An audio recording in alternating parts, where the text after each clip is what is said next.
पंचतंत्र की कहानियों में आपका स्वागत है। दिव्या, ओ दिव्या, ये महारानी अब तक सो रही है। जल्दी उठ, बाथरूम में कपड़ों का ढेर लगा हुआ है। धूप निकलने वाली है, धोकर छत पर सूखने के लिए डाला, उसके बाद बर्तन धो लेना। अरे उठ, क्या हुआ, सुनाई नहीं दे रहा? माँ, मेरे सिर में बहुत तेज दर्द हो रहा है और बुखार भी लग रहा है।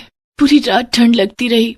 ये नाटक ना मेरे सामने मत करना, मुझे सब पता है। तू कपड़े धोने के डर से ये बहाना कर रही है। चुपचाप उठकर 2 मिनट में अगर तू बाथरूम में कपड़े धोने नहीं गई तो तेरी बहुत ठुकाई लगेगी।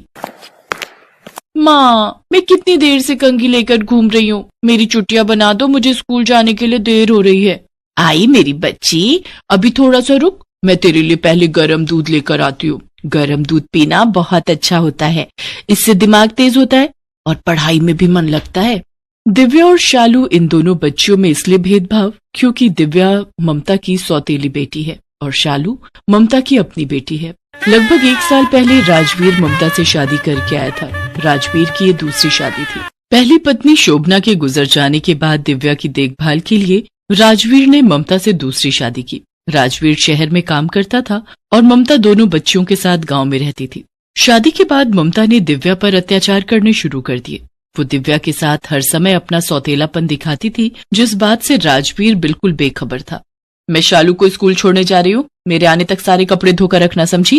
और ठंड का बहाना करने की बिल्कुल जरूरत नहीं है। इस स्वेटर को उतार कर यहाँ रख। तुम मुझे छोड़कर क्यों चली गई? सौतेली माँ मुझे बहुत मारती है। इतनी ठंड में वो मेरे से सारा काम करवाती है। माँ लौट आओ, तुम भगवान के पास क्यों चली गई?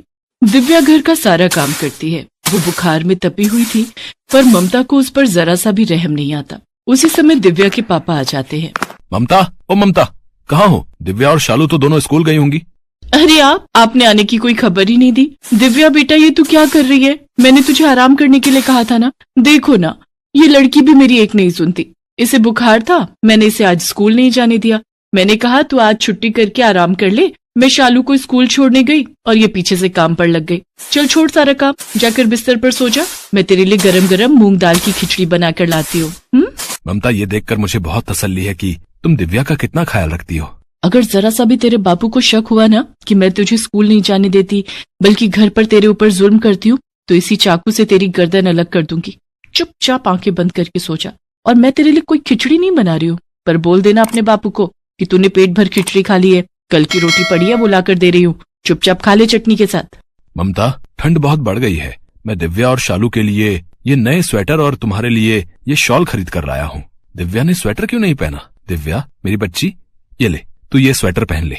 जैसे राजवीर दिव्या को स्वेटर पहनाने लगता है, वो अपने पिता के गले लगकर जोर जोर से रोने लगती है। अरे मेरी बच्ची, तू रो क्यों रही है? अब तो मैं 2-3 दिन तेरे साथ ही रहूंगा। चुप हो जा। चल तू तैयार हो जा, मैं तुझे वैद्य जी के पास ले चलता हूँ। वो तुझे अच्छी सी मीठी मीठी दवाई देंगे और तू बिल्कुल ठीक हो जाएगी। पापा, अब बहुत अच्छे हो, मेरे सबसे अच्छे पापा। अगले 2-3 दिन तक राजवीर गांव में ही रहता है।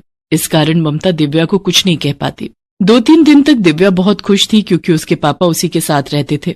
खाना पीना, हंसना खेलना, वो दिव्या और शालू के साथ ही समय बिताते थे। पर एक सुबह जब दिव्या सोकर उठी, माँ, पापा कहीं नजर नहीं आ रहे?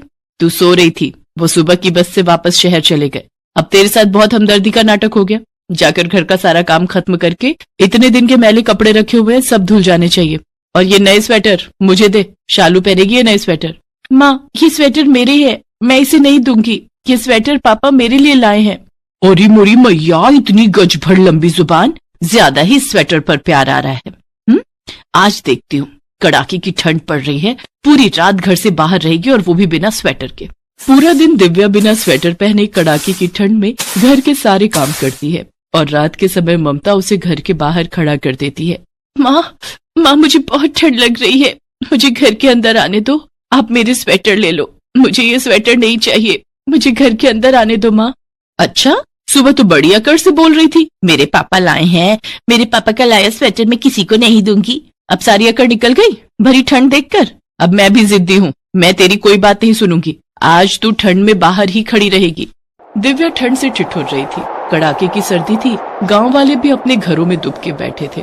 किसी की भी नजर दिव्या पर नहीं गई। दिव्या एक दीवार के सहारे बैठकर रोने लगी। माँ, बहुत ठंड लग रही है। दूसरी माँ ने मुझे घर से निकाल दिया, पापा भी चले गए। माँ, तुम कहाँ हो? माँ, दिव्या को अंदर बुला लो, बाहर बहुत ठंड है। चुपचाप सो जा, वरना तुझे भी बाहर उसके साथ खड़ा कर दूंगी। बड़ी आई दिव्या की सगी बहन बनने, सौतेली बहन है वो तेरी, सौतेली। दिव्या की करुण पुकार उसकी माँ के कानों तक पहुँचती है और स्वर्गलोक में शोभना यमराज जी से विनती करती है, हे मृत्यु के देवता, हे धर्मराज, मुझे बस कुछ देर के लिए धरती पर जाने दीजिए। मेरी बच्ची ठंड में ठिठुर रही है। यमराज जी, मुझे कुछ देर के लिए धरती पर जाने दीजिए। शोभना, तुमने सदैव बहुत नेक कर्म किए हैं, सबका अच्छा सोचा है, इसलिए मैं तुम्हें 1 घंटे के लिए धरती पर जाने की इजाजत देता हूँ, पर ठीक 1 घंटे बाद तुम वापस स्वर्ग लोक में लौट आओगी। आपकी जय हो धर्मराज, आपका बहुत बहुत शुक्रिया। आपने मुझ माँ पर बहुत उपकार किया है। आपकी सदा ही जय हो यमराज जी। यमराज से विदा लेकर शोभना धरती पर पहुँचती है। राजवीर का मन बेचैन था और उसे अपनी तबीयत ठीक नहीं लग रही थी, इसीलिए वो आधे रास्ते से ही गांव की दूसरी बस पकड़कर वापस लौट आता है। उधर शोभना की आत्मा दिव्या के पास जाती है। दिव्या, मेरी बच्ची घबरा मत, देख तेरी माँ आ गई है। अपनी माँ को सामने देखकर दिव्या में हिम्मत आ जाती है और वो अपनी माँ की आत्मा से लिपट कर रोने लगती है। शोभना अपना हाथ उठाती है और उसके हाथ में कंबल आ जाता है। घबरा मत मेरी बच्ची, ले तू ये गर्म कंबल ओढ़ ले। माँ, दूसरी माँ मुझे बहुत मारती है, उन्होंने मुझे ठंड में यहाँ बाहर खड़ा कर दिया। पापा भी चले गए, वो मुझे पापा को कुछ भी नहीं बताने देती। माँ, मुझे यहाँ नहीं रहना, मुझे आपके साथ जाना है।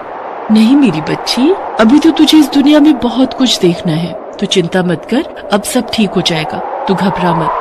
राजवीर शोभना और दिव्या की सारी बातें सुन लेता है और गुस्से में आ जाता है। शोभना, मुझे माफ कर दो, इन सब बातों का कारण मैं हूँ।